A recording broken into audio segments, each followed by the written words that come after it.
नमस्कार दोस्तों, स्वागत है आपका अपना ही यूट्यूब चैनल टुडे एग्जाम पर। दोस्तों, जैसा कि एसएससी के विभिन्न एग्जाम जैसे एसएससी, जीडी, एमटीएस इत्यादि के लिए जो सफलता सीरीज हम लोग देख रहे हैं, आज हम सफलता सीरीज में क्लास नंबर 10 को देखेंगे। इससे पहले हमने 9 क्लास कर लिया है। साथ ही जो बच्चे कंटेंट बाय करे हैं उनको कंटेंट की पीडीएफ भी दे दी गई है। आशा करते हैं कि देख समझ रहे होंगे। इस सीरीज में टोटल 30 क्लास होने वाली है ना। अगर कोई भी बच्चे को हमारा कंटेंट चाहिए, चाहे एसएससी का प्रे टू मेंस होगा, चाहे तो आप कोई सा भी एग्जाम दे रहे हैं, मैं एसएससी में जीके जीएस के लिए काफ़ी हूँ अपने आप में। इनके अलावा दिल्ली पुलिस में हमारा पैरासीटामोल सीरीज काम करेगा। पैरासीटामोल का 2 पार्ट आ गया है।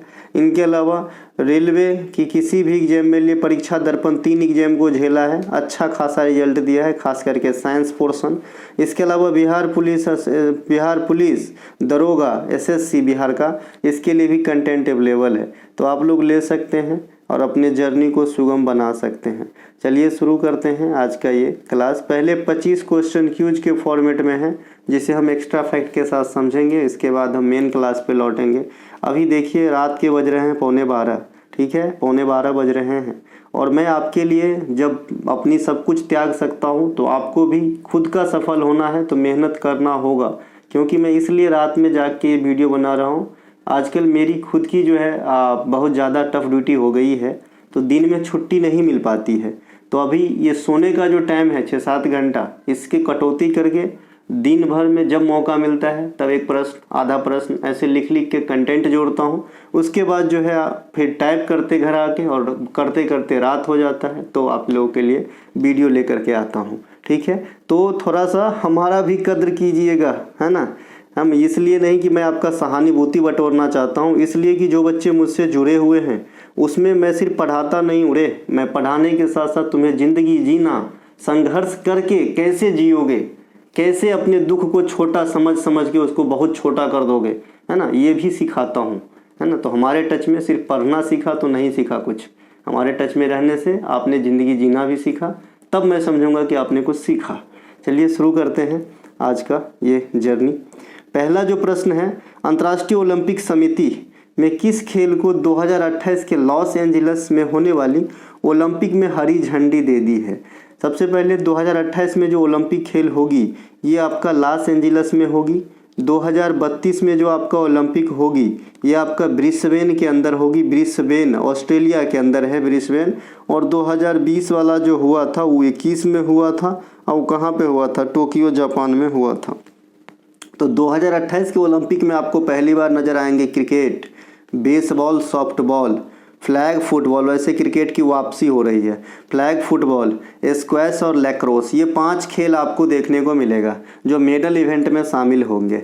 स्क्वैश खेल से और कुछ याद आ रहा हो, खेलो इंडिया यूथ गेम 2023 छठा जो आपका एडिशन था, जो आपके तमिलनाडु में कराए गए, हालांकि ये 2024 जनवरी फरवरी में कराए गए, तो यहाँ पे पहली बार स्क्वैश खेल को शामिल किया गया था। तो एक क्वेश्चन वहाँ से भी लपक लेंगे।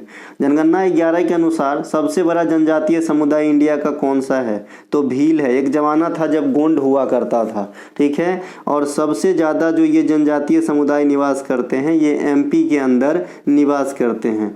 मंगला भट्ट को 2019 में संगीत नाटक अकादमी पुरस्कार से सम्मानित किया गया, है ना। ये किस नृत्य से संबंधित है, तो आप कहेंगे कथक से।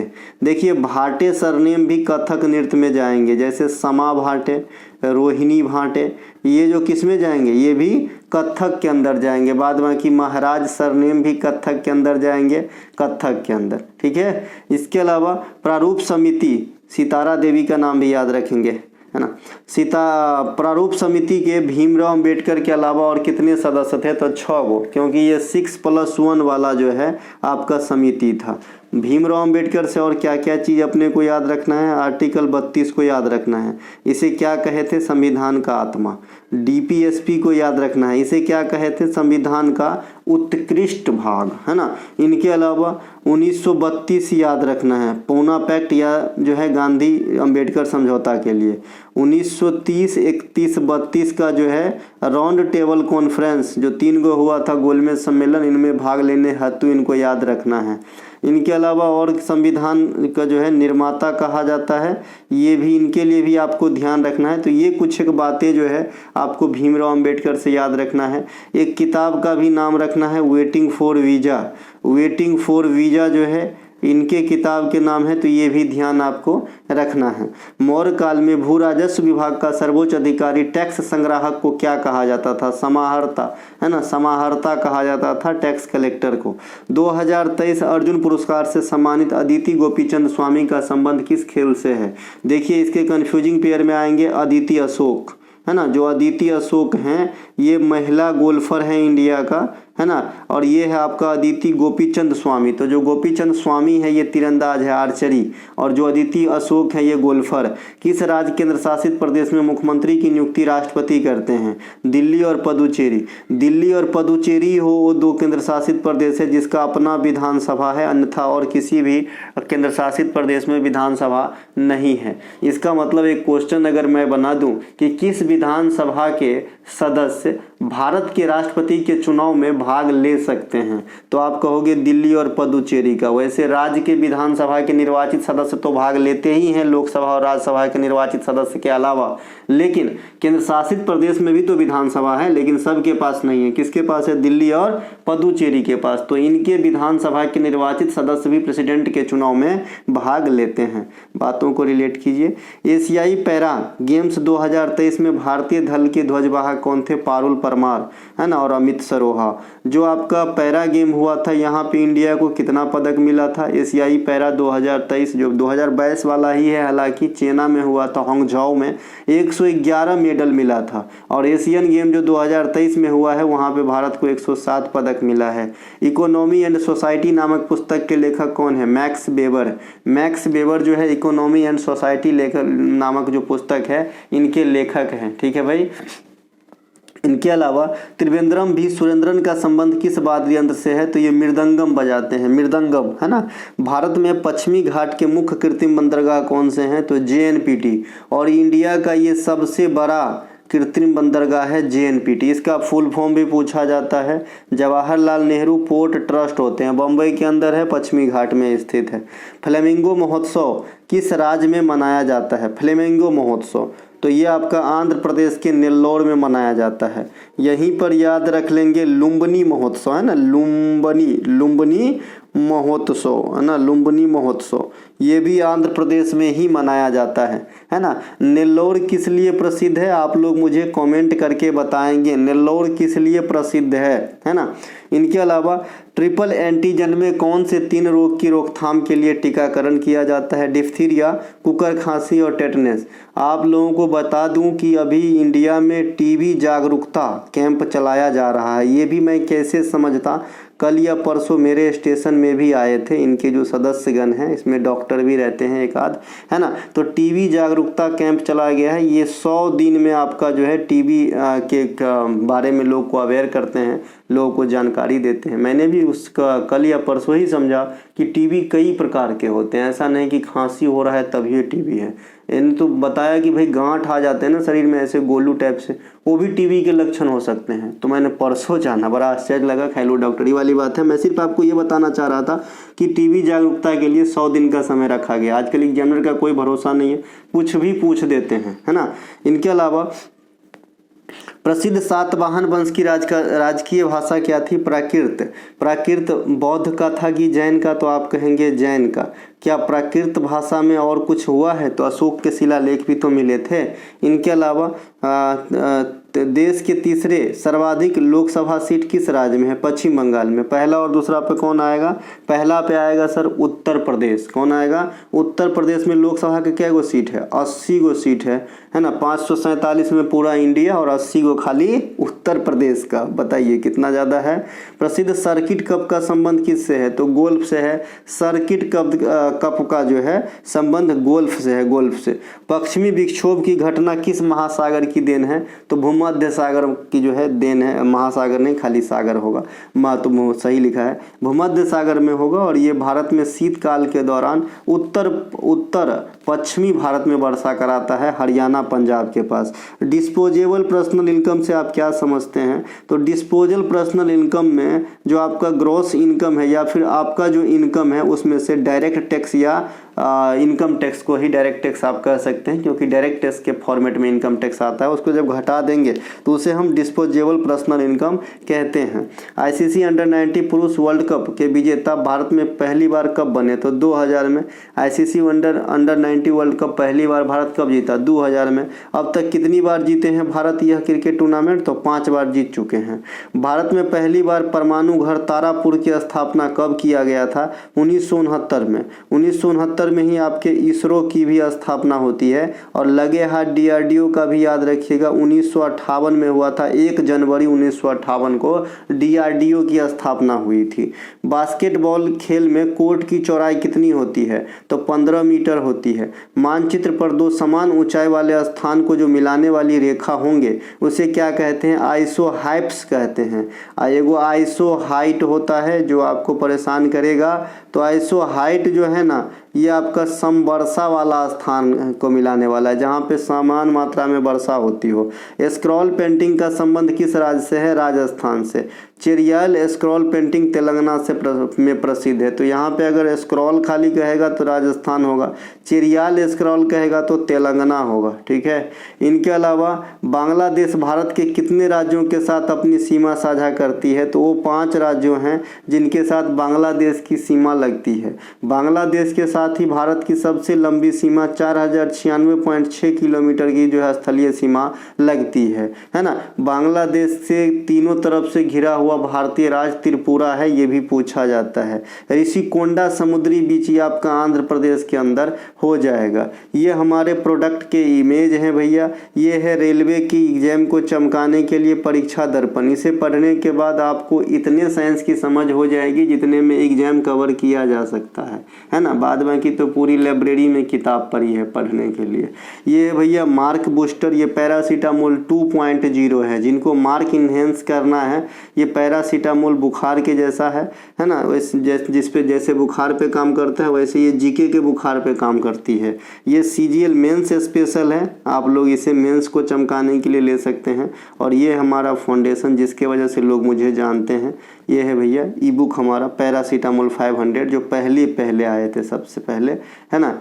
और ये बने रहेंगे अभी मार्केट में, अभी जो है इसकी वैल्यू कम नहीं होने वाली है। अगला प्रश्न है और पहला प्रश्न है, अभी तक तो इंट्रो था, है ना। सुल्तान अजलन शाह हॉकी टूर्नामेंट 2024 के उपविजेता कौन है? तो पाकू है उपविजेता, रनर अप है ना। सुल्तान अजलन शाह हॉकी टूर्नामेंट 2024 के विजेता जापान है। तो Azlan Shah hockey tournament 2024 Japan versus पाकू, है ना। तो जापान जीत गया और पाकू जो है रनर अप हो गए। सुल्तान अजलन शाह हॉकी टूर्नामेंट की शुरुआत 1983 में हुआ था। याद रखने के लिए 1983 में ही भारत सबसे पहले आईसीसी वर्ल्ड कप जीते थे कपिल देव के अगुवाई में, है ना।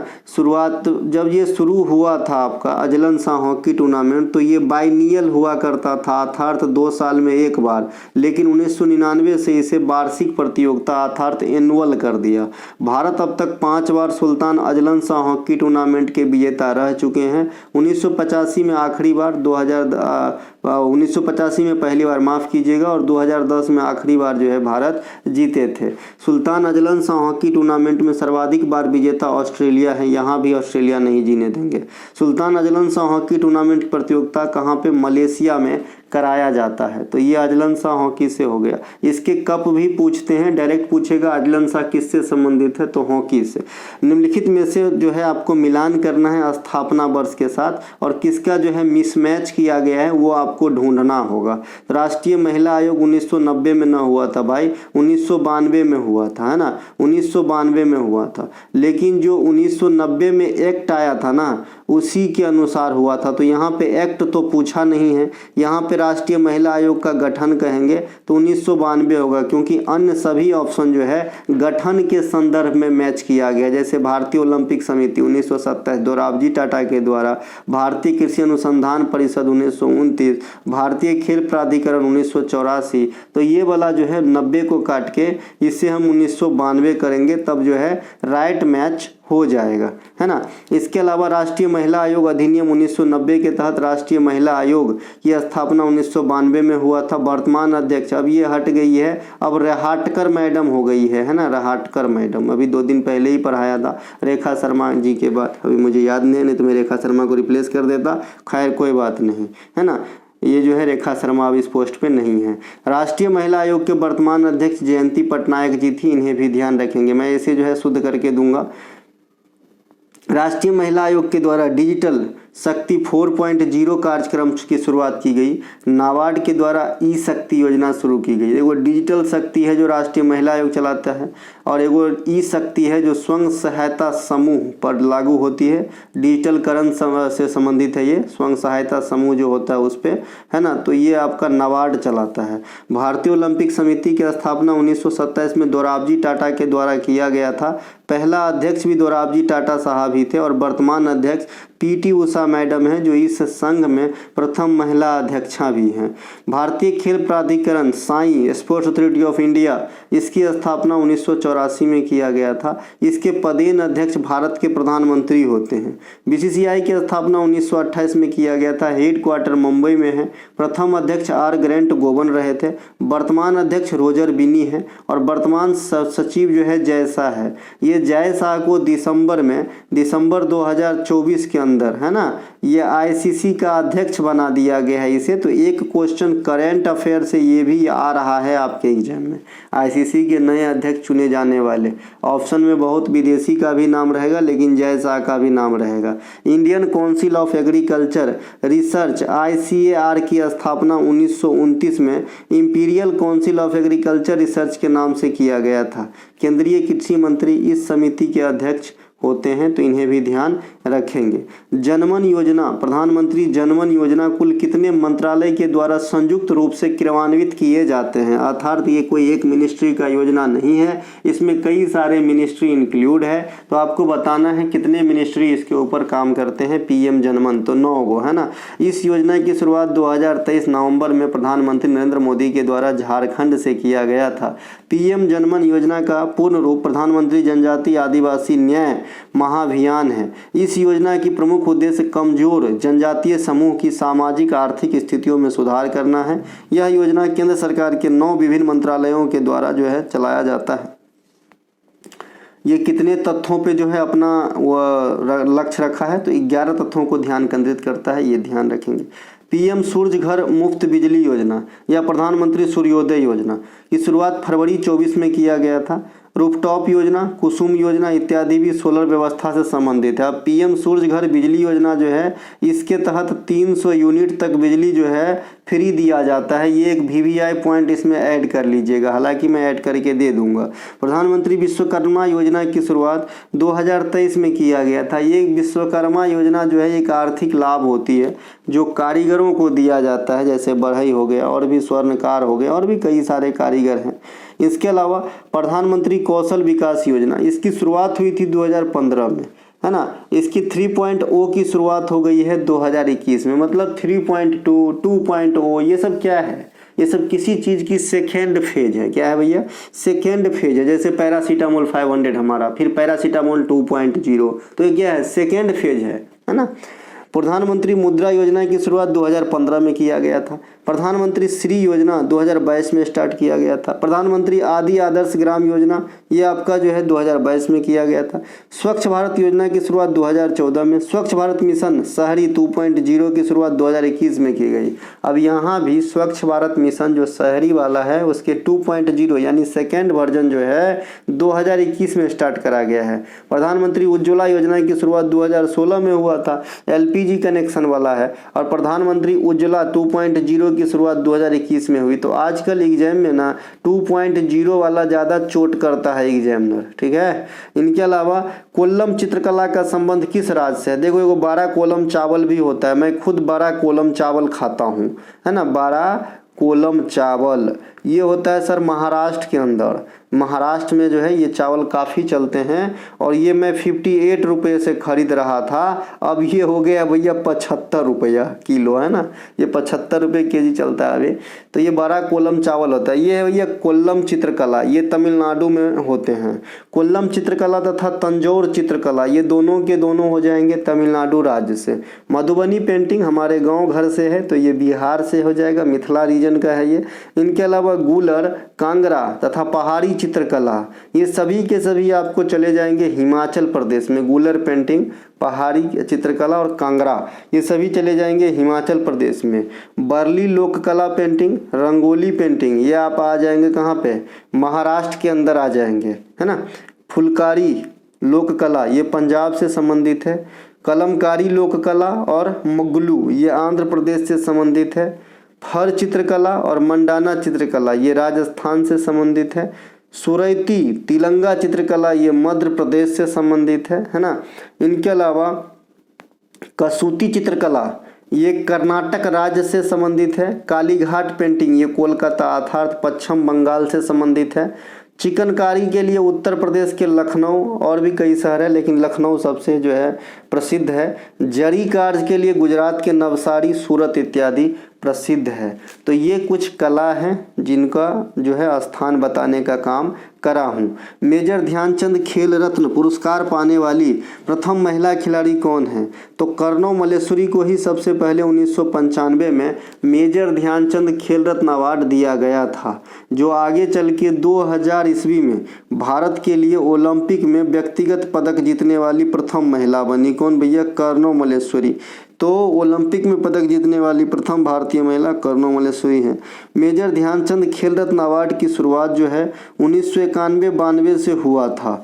इस अवार्ड का नाम पहले राजीव गांधी खेल रत्न अवार्ड हुआ करता था और प्रथम विजेता विश्वनाथ आनंद छे, जो भारत के प्रथम ग्रैंड मास्टर भी है ना। 2021 में इस खेल का नाम बदल दिया, इस अवार्ड का नाम बदल दिया गया और इस अवार्ड का नाम रखा गया मेजर ध्यानचंद खेल रत्न भगवान विष्णु खेल रत्न अवार्ड। अब नींद लग रहा है, ठीक है। मेजर ध्यानचंद पुरस्कार प्राप्त करने वाले प्रथम पैरा महिला एथलीट दीपा कर्माकर हैं, इन्हें भी ध्यान रखेंगे। देखिए एक दीपा मलिक है, एक दीपा कर्माकर अलग है ना, उसका भी नाम दीपा है भैया, तो कंफ्यूज नहीं। भारत में हॉकी में प्रथम महिला खिलाड़ी रानी रामपाल, जिन्हें ये अवार्ड मिला था। वर्ष 2023 के लिए मेजर ध्यानचंद खेल रत्न सात्विक साईराज और चिराग शेट्टी को बैडमिंटन की इस जोड़ी को दिया गया था। और 2024 के लिए जो है आपका मेजर ध्यानचंद खेल रत्न अवार्ड जो है घोषित हो गए हैं, है ना। ये आपको 4 आदमी को दिया गया है, जैसे आपका मनु भाकर भी हैं, जैसे आपका डी गुकेश भी है ना। ये 4 आदमी को दिया जाएगा। प्रतिवर्ष 29 अगस्त को मेजर ध्यानचंद के जन्मदिन पर राष्ट्रीय खेल दिवस मनाया जाता है और विश्व खेल दिवस 6 अप्रैल को मनाते हैं। 2023 में ध्यानचंद लाइफ टाइम पुरस्कार कुल 3 खिलाड़ी को दिया गया था। मंजूषा कंवर जो बैडमिंटन से है, विनीत कुमार शर्मा हॉकी से हैं और कविता सेल्वाराज कबड्डी से। इन तीनों को लाइफ टाइम अचीवमेंट दिए गए थे मेजर ध्यानचंद कैडर में। अगला है प्रसिद्ध पुस्तक चाइल्डहुड डेज ए मेमोयर के लेखक कौन है, तो सत्यजीत रे हैं। अनफिनिश्ड ए मेमोयर के लेखिका प्रियंका चोपड़ा जोनास हैं। रोमांसिंग विथ लाइफ के लेखक देवानंद साहब हैं। क्रैंकिंग कोड के लेखक Ayushmann Khurrana. The 7 sins of being mother उनकी पत्नी ताहिरा कश्यप। प्रेगनेंसी बाइबिल तैमूर की मम्मी करीना कपूर ने लिखी है। प्रेगनेंसी बाइबिल जो है ये तैमूर की मम्मी सैफ अली खान की पत्नी के द्वारा लिखा गया है। अमिताभ बच्चन है ना, जीवन गाथा पुस्तक की लेखिका पुष्पा भारती है, पुष्पा भारती। इनके अलावा यादें और यादें के लिए वर्ष 2023 की प्रतिष्ठित 33वां व्यास सम्मान पुष्पा भारती को दिया गया है। इनके जो लेख का नाम है यादें और यादें, है ना। सूरज का 7वां घोड़ा, गुनाहों का देवता, है ना, इत्यादि पुस्तक के लेखक महान लेखक धर्मवीर भारती हैं, जो पुष्पा भारती से संबंधित हैं। वाई इंडिया मैटर्स के लेखक एस जयशंकर साहब हैं, जो माननीय अभी जो है विदेश मंत्रालय में मंत्री के पोस्ट पे हैं। ड्राइव-इन के लेखक विजय लोकापल्ली है। पहले मैं कहीं पे शायद इसको विराट कोहली बता दिया हूँ, तो जो बच्चे विराट कोहली याद किए हैं इनको थोड़ा सा सुधार कर लीजिएगा, है ना, मुझे अचानक से याद आया। तो विजय लोकापल्ली, ये विराट कोहली से संबंधित है, राइटर हैं विजय लोकापल्ली, ठीक है। बिलीव पुस्तक ये सुरेश रैना के द्वारा है, और playing it my way Sachin Tendulkar का, a century is not enough Sourav Ganguly का, ये straight from the heart Kapil Dev का, सनी डेज सुनील गावस्कर का। ये कुछ क्रिकेटरों की किताब है। आप टॉपिक वाइज सेक्शन में हमारे जाएंगे, वहाँ पे नेता का अलग, राइटर का अलग, खिलाड़ी का अलग, हीरोइन का अलग किताब मिल जाएगा आपको। हाल में ही एयू स्मॉल फाइनेंस बैंक का विलय किस बैंक में किया जाना प्रस्तावित है? तो फिनकेयर बैंक में जो है एयू स्मॉल फाइनेंस बैंक को जो है आपका क्या बोलते हैं, विलय कर दिया है। एयू स्मॉल फाइनेंस बैंक की स्थापना 1996 में एयू फाइनेंसरीज इंडिया कम लिमिटेड के नाम से किया गया था। 2017 में यह स्मॉल फाइनेंस के रूप में स्थापित किए गए। हेडक्वार्टर इसका जयपुर है। भारत में सभी माइक्रो फाइनेंस इंस्टीट्यूट को रेगुलेटिंग बॉडी कौन है? तो आरबीआई है। भारत में बैंकों का विलय बैंकिंग विनिमय अधिनियम 1949 के तहत किया जाता है, और जो आरबीआई है इसके राष्ट्रीयकरण भी 1949 में किया गया था। भारत में पहली बार बैंकों का राष्ट्रीयकरण 1969 में 14 प्रमुख बैंकों का इंदिरा गांधी के समय किया गया था। दूसरी बार 1980 में 6 बैंकों का राष्ट्रीयकरण किया गया। अत्यधिक बैंकों के विलय हो जाने से भारत में सार्वजनिक क्षेत्र के मात्र 12 बैंक शेष बचे हैं, जिनमें सबसे बड़ी bank state bank of India है, जिनके ब्रांड एम्बेसडर माही हैं। इंपीरियल बैंक ऑफ इंडिया की स्थापना 1921 में हुई थी, जिसे 1955 में स्टेट बैंक ऑफ इंडिया के द्वारा रिप्लेस किया गया, मतलब इसी के जगह पे इसका नाम बदला गया। पूर्व में पंजाब नेशनल बैंक में ओरिएंटल बैंक का विलय हो गया था, और यूनाइटेड बैंक का, इन दोनों का पीएनबी में हो गया, है ना। केनरा बैंक में सिंडिकेट बैंक का विलय हो गया। इंडियन बैंक में इलाहाबाद बैंक का, यूनियन बैंक ऑफ इंडिया में आंध्रा बैंक तथा कॉरपोरेशन बैंक विलय हो गए। बैंक ऑफ बड़ौदा में देना बैंक तथा विजया बैंक का विलय हो गया। तो ये ज़्यादातर जो मैक्सिमम बैंक है वो विलय होकर के 12 बच गए हैं। भारत के कुछ अन्य स्मॉल फाइनेंस बैंक जैसे इक्विटास स्मॉल फाइनेंस बैंक, है ना, Ujjivan small finance bank, Utkarsh small finance bank, AU small finance bank, ये जो है छोटे छोटे ऋण देने का काम करते हैं, स्मॉल फाइनेंस का काम करते हैं। एनबीएफसी एमएफआई कंपनी पर मालेगाम समिति ने अपनी रिपोर्ट दी थी, ये भी बात ध्यान रखेंगे। प्रत्येक सजीव में आनुवांशिक पदार्थ के रूप में पाई जाती है। तो भैया इस चारों ऑप्शन को देखते हुए जीन आंसर होगा, ठीक है। इसके अलावा जेनेटिक्स के अंतर्गत आनुवांशिक विज्ञान की अध्ययन की जाती है। आनुवांशिकता का पिता किसे कहते हैं? ग्रेगरी मेंडल को। ये ग्रेगरी मेंडल जो है मटर के पौधे का सिलेक्शन किए थे अपने प्रयोग के लिए, ये भी पूछा जाता है। जबकि आधुनिक आनुवांशिकता का पिता टीएच मॉर्गन को कहा जाता है। आनुवंशिकता का पिता कहेगा तो ग्रेगरी मेंडल, लेकिन मॉडर्न आनुवंशिकता का पिता कहेगा तो टीएच मॉर्गन होगा। मेंडल ने अपनी प्रयोग के लिए मटर के पौधे का इस्तेमाल किया था, जबकि टीएच मॉर्गन ने अपने प्रयोग के लिए मक्खी ड्रोसोफिला का प्रयोग किया था। प्रत्येक सजीव में आनुवांशिक पदार्थ जीन के रूप में होती है। जीन शब्द का जो सबसे पहले आविष्कार है या देने का काम किया वो जोहानसन ने किया था। आनुवांशिक गुण के वाहक क्या होते हैं? जो आनुवांशिक गुण को बाहते हैं, मतलब एक पीढ़ी से दूसरे पीढ़ी या दूसरे संतान में कहिए कि भाई जो पाया जाता है, जो अपने जननी या जनक से ग्रहण करते हैं, है ना, तो ये किस रूप में? तो क्रोमोसोम से जो है आदान मतलब आनुवंशिक गुण जाते हैं, ठीक है।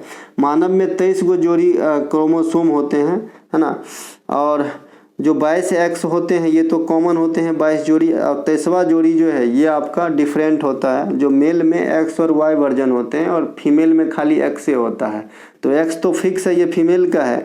ये जो मेल का है ना, ये डिपेंड करेगा कि होने वाला बच्चा मेल होगा कि फीमेल। अगर जो पुरुष हैं वो एक्स डोनेट करता है तो पुत्री पैदा होता है, और अगर वाई डोनेट करता है तो पुत्र प्राप्त होते हैं, ठीक है। यही चीज़ यहाँ लिखा है।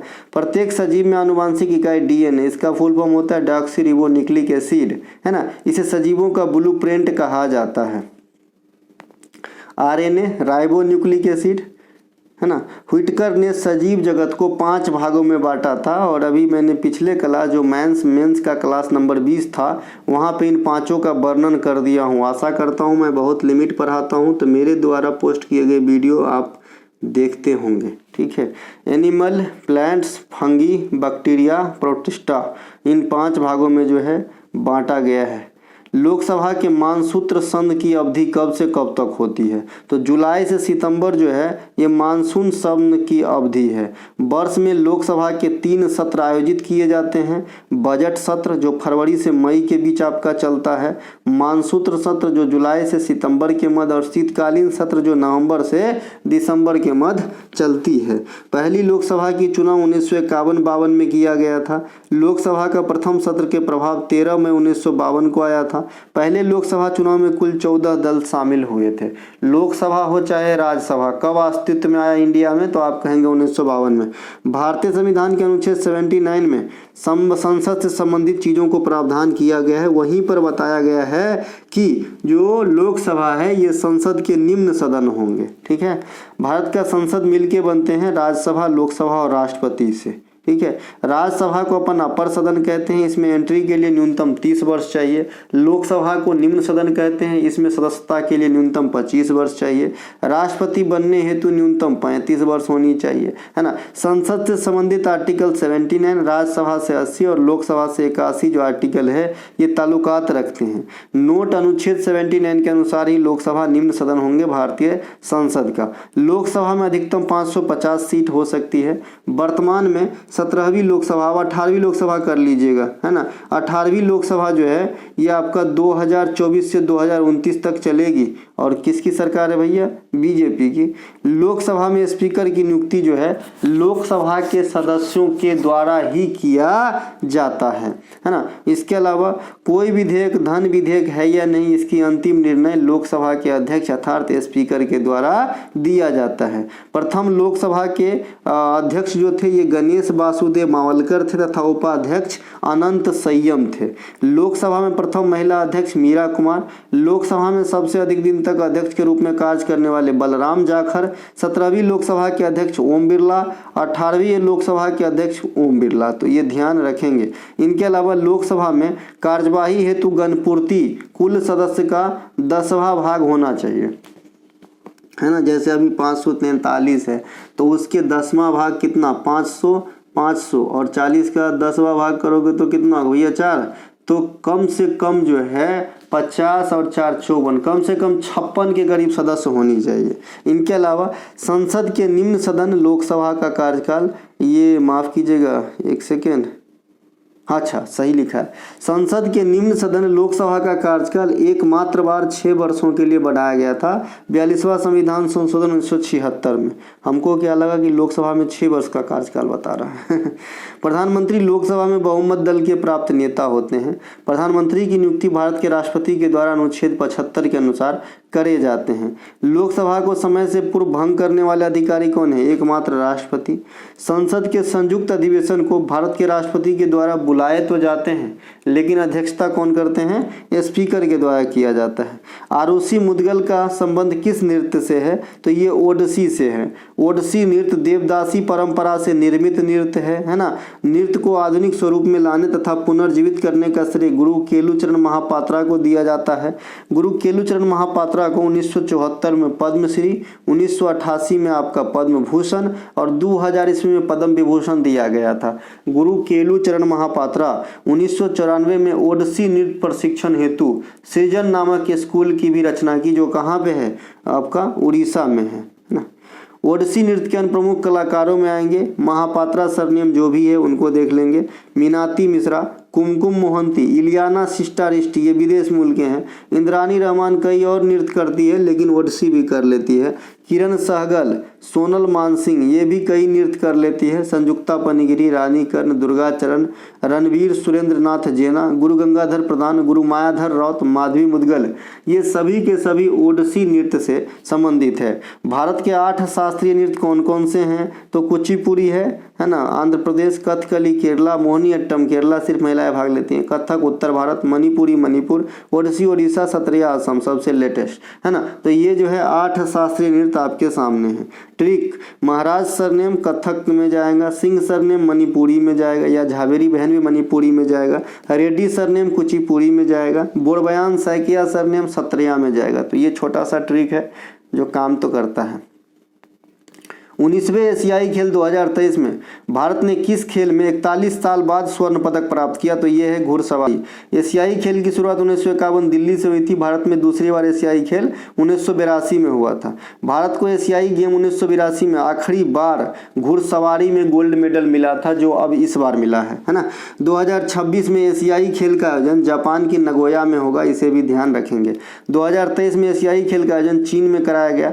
शुभंकर 3 रोबोट के नाम पर रखा गया था। आदर्श वाक्य था हार्ट हार्ट फ्यूचर, है ना। Theme song with you and me रखा गया था। उद्घाटन समारोह में भारतीय दल के ध्वजवाहक हरमनप्रीत सिंह तथा लवलीना बोरगोहेन था। समापन समारोह में ध्वजवाहक PR श्रीजेश हॉकी रहे थे। इस प्रतियोगिता में भारत ने पहला स्वर्ण पदक शूटिंग टीम पुरुष ने जीता। 19वां एशिया खेल में भारत के पहले पदक एथलेटिक्स में आई और टोटल माफ़ कीजिएगा सबसे अधिक पदक एथलेटिक्स में 29 पदक प्राप्त हुए। 19वां एशियाई खेल जहां पे भारत को 107 पदक मिला है। सबसे अधिक स्वर्ण पदक निशानेबाजी में 7 स्वर्ण पदक आए।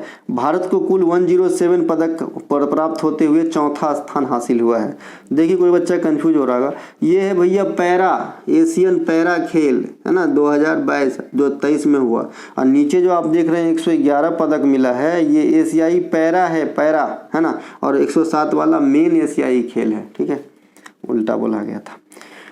प्राचीन महाजनपद में वत्स महाजनपद की राजधानी आधुनिक समय में उत्तर प्रदेश के किस भाग को कहा जाता है? तो प्रयागराज को। जय हो प्रयागराज। अभी कुंभ मेला लग रहा है, हमारी कहाँ इतना अच्छा किस्मत है ना कि हम दर्शन कर पाए। प्राचीन समय में कुल 16 महाजनपद का वर्णन किया गया। महाजनपद के बारे में अष्टाध्यायी बौद्ध साहित्य, अंगुत्तर निकाय तथा जैन साहित्य, भगवती सूत्र में वर्णन मिलती है ना। अष्टाध्यायी संस्कृत भाषा के प्रमुख ग्रंथ हैं जिनके लेखक स्वयं पाणिनि हैं। इस ग्रंथ में 16 से अधिक महाजनपदों का उल्लेख किया गया है। अंगुत्तर निकाय में 16 महाजनपद का वर्णन किया गया है। उत्तर प्रदेश में महाजनपद काल के कुछ जगह को देखते हैं, जैसे काशी, ये आजकल का बनारस है ना। वत्स इसकी राजधानी कौशाम्बी है। ये सब आपको ध्यान रखना है। इसके अलावा आधुनिक उत्तर प्रदेश के पश्चिमी भाग कंपिल्य उत्तर प्रदेश में भाई, चेदी इसकी राजधानी बांदा, है ना। मल्ला इसकी राजधानी कुशीनगर। ये सब जो है आपका ये हो जाएगा मतलब महाजनपद से संबंधित। बिहार क्षेत्र में स्थित महाजनपद अंग महाजनपद, राजधानी चंपा, है ना। मगध ये रहा आपका राजधानी, पाटलिपुत्र भी हो सकता है। यह आधुनिक समय में बिहार के पटना और गया क्षेत्र, बज्जी राजधानी वैशाली, ये एक अलग महाजनपद है। ठीक है। अवंती महाजनपद राजधानी उज्जैन या महास्मृति, आधुनिक मध्य प्रदेश। ठीक है। इनके अलावा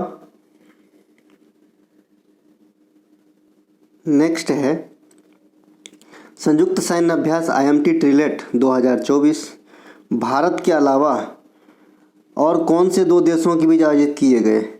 तो ये जो IMT ट्रिलेट है ये तंजानिया, भारत और मोजाम्बिक के बीच, जैसे ट्रिपलेट होता है ना भाई, वैसे ही तीन त्रिपक्षीय है ना, तो कराया गया है ना। ये नौसेना का संयुक्त सैन्य अभ्यास है, ध्यान रखेंगे। संयुक्त सैन्य अभ्यास टाइगर ट्रायम्फ 2024 यह अमेरिका और भारत के बीच होती है। ये भी नौसैनिक है जो पूर्वी तट पे कराए गए हैं। भारत और उज्बेकिस्तान के बीच अभ्यास दुस्तलिक या डस्टलिक होता है। भारत, मालदीव और श्रीलंका ये भी त्रिपक्षीय है। अभ्यास दोस्ती 16 आयोजित किए गए हैं। तो ये कुछ एक अभ्यास है जो आपके काम आएंगे। प्रसिद्ध धीनोधर की पहाड़ियाँ किस राज्य में है? तो ये गुजरात में है। धीनोधर की पहाड़ियाँ गुजरात स्थित जूनागढ़ केसर आम के लिए प्रसिद्ध है। आम के महीना में मैं सबसे ज़्यादा केसर आम ही खाता हूँ। ये महाराष्ट्र में भी काफ़ी मिलता है ना। जूनागढ़ जो है आपका केसर आम के लिए फेमस है। गुजरात में काठियावाड़ी प्रायद्वीप, जो मैंने कहा था कि ये जो पश्चिमी घाट आपने पश्चिमी इंडिया देखते हैं, तो यहाँ पे सबसे पहले काठियावाड़ी मिलेगा, फिर मिलेगा कोंकण मिलेगा। ठीक है। और यहाँ पे केरला के सामने मिलेगा आपका मालवार, ये है पूर्वी घाट इधर वाला। ठीक है। तो यहाँ पे काठियावाड़ी प्रायद्वीप रहेंगे। कच्छ, भुज, धौलावीरा हड़प्पा कालीन स्थल रहेंगे।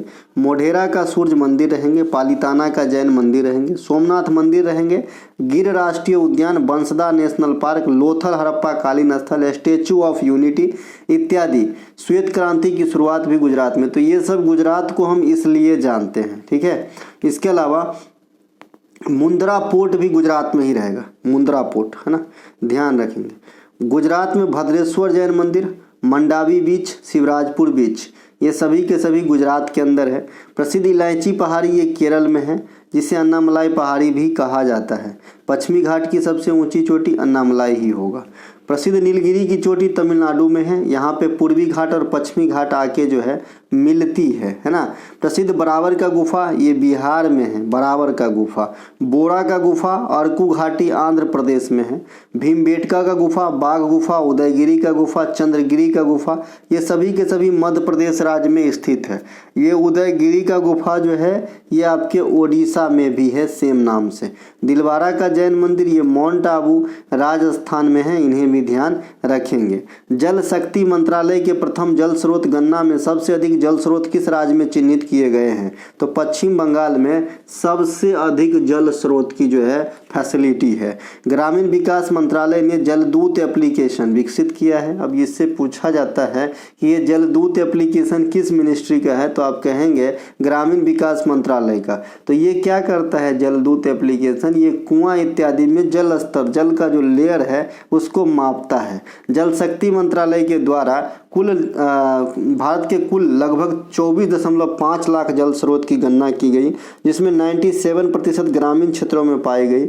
इस गणना के अनुसार सबसे अधिक लगभग 60% तालाब तथा दूसरा सर्वाधिक 15% टैंक के रूप में जल स्रोत विद्यमान है। 78% जल स्रोत मानव निर्मित है, ये भी ध्यान रखेंगे। मानव निर्मित मतलब नदी मानव निर्मित होता है क्या? नहीं ना।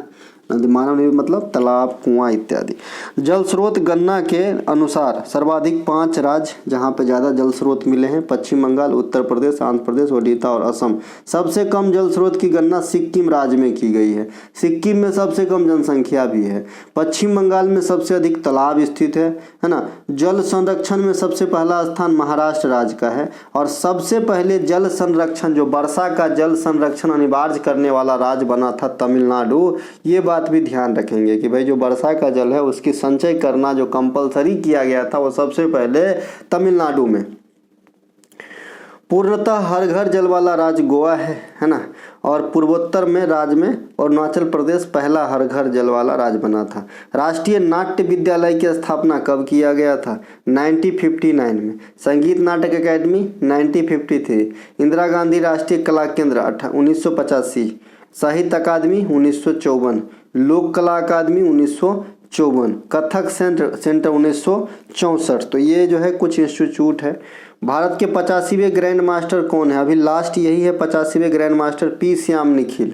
84वें बनी थी वैशाली रमेश बाबू, है ना। इसके अलावा 83वें आदित्य सामंत और 42वें बुपल्ला प्रणीत, है ना। वर्तमान में सबसे कम उम्र के ग्रैंड मास्टर अभिमन्यु मिश्रा है जो अमेरिका है। विश्व में तीसरे सबसे कम उम्र के ग्रैंड मास्टर डी गुकेश है। और विश्व में सबसे कम उम्र के जो है शतरंज चैंपियनशिप जीतने वाले डी गुकेश बने हैं दिसंबर 2024 में डिंग लिरेन को हरा करके। ग्रैंड मास्टर बनने के लिए पुरुष शतरंज खिलाड़ी को 2500 येलो रेटिंग शब्द को जो है पार करना होता है। आज ही मैंने CGL मेंस वाले क्वेश्चन में एक क्वेश्चन रखा था कि भाई फ्लो ऑन वाला, तो वहाँ पे येलो रेटिंग किस खेल से संबंधित है बात किया था, तो ये शतरंज से है, यहाँ पे आपको दिख रहा होगा। इसके अलावा जबकि महिला शतरंज में 2300 येलो रेटिंग पार करना होता है, तो येलो रेटिंग शब्द का इस्तेमाल शतरंज में किया जाता है। भाई बहन का एकमात्र जोड़ी जो ग्रैंड मास्टर है तो आपका आर प्रागनंदा और वैशाली रमेश बाबू। वर्तमान समय में भारत में सबसे कम उम्र के ग्रैंड मास्टर डी गुकेश है, ये ध्यान रखेंगे। रेडियो सक्रियता के दौरान उत्पन्न होने वाला अल्फा बीटा गामा में सबसे अधिक आयनन विभव किसके होते हैं? तो सबसे अधिक आयनन विभव जो है ये अल्फा किरण का होता है, लेकिन इसका वेग सबसे कम होगा। रेडियो सक्रियता की खोज हेनरी बैकुरल ने 1896 में किया था।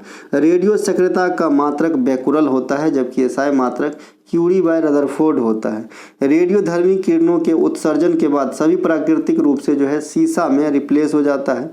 रेडियम पोलोनियम जो है ये मैडम क्यूरी ने किया था इनका इजाद। रेडियोधर्मिता का मापन गैंगर मूलर काउंटर से किया जाता है। कृत्रिम रेडियो सक्रियता की खोज के श्रेय एरेन क्यूरी, है ना, तथा इसके पति एफ जूलियट को दिया गया था। अल्फा और बीटा किरण के खोजकर्ता रदरफोर्ड हैं, जहां अल्फा पर पॉजिटिव चार्ज वहीं बीटा पे निगेटिव चार्ज। गामा किरण के खोजकर्ता बिलार्ड हैं, इस पे कोई भी चार्ज नहीं होता है। आयनन विभव सबसे अधिक अल्फा का उसके बाद बीटा का, तथा सबसे अधिक गामा का होता है। विनन सबसे कम गामा का होता है, माफ़ कीजिएगा। आयनन विभव कैसे याद रखेंगे, जैसे जो चाल होती है, जो भेदन क्षमता होती है, वो सबसे ज़्यादा गामा का होता है, तो आयनन विभव जो है ये सबसे कम गामा का होगा। ठीक है। फोटोग्राफिक प्लेट पर प्रभाव भी इसी क्रम में होती है। फोटोग्राफिक प्लेट पर अल्फा बीटा गामा कैसा प्रभाव डालता है, तो सबसे अधिक अल्फा डालता है, फिर बीटा डालता है और सबसे कम गामा डालता है। सबसे अधिक भेदन क्षमता गामा की होती है, सबसे कम आयनन विभव गामा की होती है ना। इसके अलावा वर्ष 2023 के लता मंगेशकर पुरस्कार, तो सुरेश वाडकर को महाराष्ट्र सरकार वाला दिया गया था। लता मंगेशकर पुरस्कार की शुरुआत महाराष्ट्र के द्वारा 1992 में किया गया था। 2023 के लिए अजीत वाडेकर जो गायक हैं उनको दिया गया है। लता मंगेशकर पुरस्कार 2024 भी बांटे जा चुके हैं, आप लोगों से ही मतलब घोषणा हो चुकी है। तो आप लोगों से मैं आशा करूंगा कि आप कमेंट करें, क्योंकि हम कई एंगल से बता चुके हैं कि लता मंगेशकर पुरस्कार महाराष्ट्र MP भी देते हैं, और मास्टर दीनानाथ मंगेशकर पुरस्कार लता मंगेशकर पुरस्कार के जैसा ही सुनने में लगता है, लेकिन वो अलग है। जो पिछले साल पंकज उधास इत्यादि को दिया गया था, इस साल रणदीप हुड्डा इत्यादि को दिया गया है, रूप कुमार राठौड़ वगैरह को दिया गया है। तो एक एक बात ध्यान से समझेंगे, जब मैं पढ़ाता हूँ तो समझिए, काम आवेगी, है ना। ये देखिए, तानसेन सम्मान और लता मंगेशकर पुरस्कार मध्य प्रदेश के सरकार भी देते हैं। इसके अलावा 2024 में ये अमिताभ बच्चन को दिया गया, यहाँ पे मैं लिख ही दिया हूँ। पहला लता दीनानाथ मंगेशकर पुरस्कार के विजेता नरेंद्र मोदी है, दूसरे के आशा भोसले हैं, है ना। लता मंगेशकर का जन्म 1929, मृत्यु 2022 में हुई थी। लता मंगेशकर के द्वारा गाया गया प्रथम गीत मराठी भाषा में थे, है ना। लता मंगेशकर को लंदन के अल्बर्ट हॉल में गाने का जो है श्रेय प्राप्त है। 1953 में महारानी एलिजाबेथ की जब राजाभिषेक हो रही थी, तो उस समय कुमारी कमला को इनवाइट किया गया था अपनी नृत्य प्रस्तुति के लिए। एक दिन में 28 गाना रिकॉर्ड करके एक वर्ल्ड रिकॉर्ड बनाए थे, ये है कुमार सानू। जिम्नास्टिक खेल में कुल खिलाड़ियों की संख्या कितनी होती है, तो जिम्नास्टिक में 8 गो होगा, आइस हॉकी में 6 गो, फील्ड हॉकी में 11 गो, क्रिकेट में 11 गो, फुटबॉल में 11 गो होता है, पोलो में 4 गो, वाटर पोलो में 7 गो, फुटबॉल में 11 गो, जबकि रग्बी फुटबॉल में 15 गो। देखिए, कबड्डी में खिलाड़ी तो होते हैं 12, लेकिन एक्टिव खिलाड़ी होते हैं मात्र 7। बास्केटबॉल में 5 खिलाड़ी, वॉलीबॉल में 6 गो, बेसबॉल में 9 गो खिलाड़ी होते हैं। हैंडबॉल में 7 गो खिलाड़ी, हैंडबॉल खेल की अवधि 60 मिनट की होती है ना। फील्ड हैंडबॉल में 11 खिलाड़ी होता है। कबड्डी में 7 एक्टिव खिलाड़ी होते हैं। 20-20 मिनट के 2 भाग में खेला जाता है, अर्थात कबड्डी का खेल 40 मिनट का होता है। किस राज्य सरकार ने ऑपरेशन कामधेनु चलाया है, जो मवेशी के तस्करी से संबंधित है? जम्मू कश्मीर। उत्तर प्रदेश के प्रमुख योजनाओं में डिजिटल डॉक्टर क्लिनिक योजना, मुख्यमंत्री कन्या सुमंगला योजना, नंदिनी कृषक समृद्धि योजना, है ना, पंचामृत योजना, ये सब उत्तर प्रदेश में चलते हैं। मध्य प्रदेश के प्रमुख योजना में आएंगे लाडली बहन योजना, मुख्यमंत्री सीखो कमाओ योजना, मुख्यमंत्री कृषक मित्र योजना, ई-स्कूटी योजना, ये मध्य प्रदेश की है। मुख्यमंत्री महतारी न्याय रथ योजना, हमारी बेटी हमारी मां योजना, रामलला दर्शन योजना छत्तीसगढ़ राज्य में चलाई जाती है। आपदा योजना, अम्मा पोखरी योजना, मो जंगल जामी योजना, मोघर योजना, ये सभी के सभी जो है उड़ीसा राज्य से संबंधित है। तो दोस्तों, ये थे आज के अंतिम प्रश्न और आंसर। अगर अच्छा लगे हैं तो लाइक कीजिएगा, अपने दोस्तों को शेयर कीजिएगा। हम मिलेंगे अगले वीडियो में, तब तक के लिए जय हिंद, है ना। हमारा कोई सा भी कंटेंट चाहिए, डिस्क्रिप्शन में लिंक है, आप लिंक क्लिक करके कंटेंट बाय कर सकते हैं और अपने जर्नी को सुगम बना सकते हैं। जय हिंद, जय भारत।